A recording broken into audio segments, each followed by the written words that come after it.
The US Secretary of State touches down in Kyiv for a week of knife-edge diplomacy. Antony Blinken reaffirmed US support for Ukraine on Wednesday, but warned Russia could double the number of troops at the Ukrainian border in very short order. At the same time, we've made very clear to Moscow that if it chooses to renew aggression against Ukraine, it will be met and it will face very severe consequences. And again, that's coming not just from the United States, but from countries across Europe and beyond. The talks with senior Ukrainian officials come ahead of a pivotal meeting with Russia's foreign minister in Geneva later this week.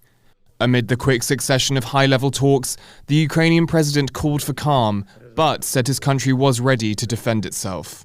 Україна не хоче війни, але Україна повинна завжди бути готовою до неї.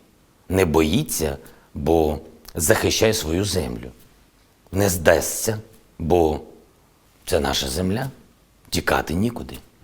Russia has demanded that the US rule out Ukrainian accession to NATO, a promise Washington says it's unable to make.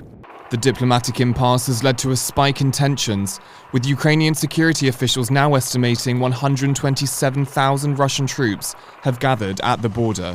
And on Wednesday, Russian combat reconnaissance helicopters were seen arriving at a base not far from the border for the first time. Russia, however, continues to deny an invasion is imminent. We do not want and will not take any action of aggressive character. We will not attack, strike, invade, quote unquote, whatever, Ukraine. Despite the shadow of the Russian military and rising diplomatic temperatures, residents of Kyiv celebrated the Christian festival of Epiphany this week by taking a dip in the river that dissects the capital. As high-level talks continue, they'll be hoping cooler heads will prevail.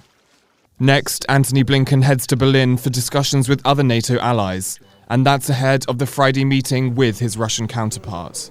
I strongly hope that we can keep this on a diplomatic and peaceful path, but ultimately that's going to be President Putin's decision. The ball, it seems, is now in Moscow's court.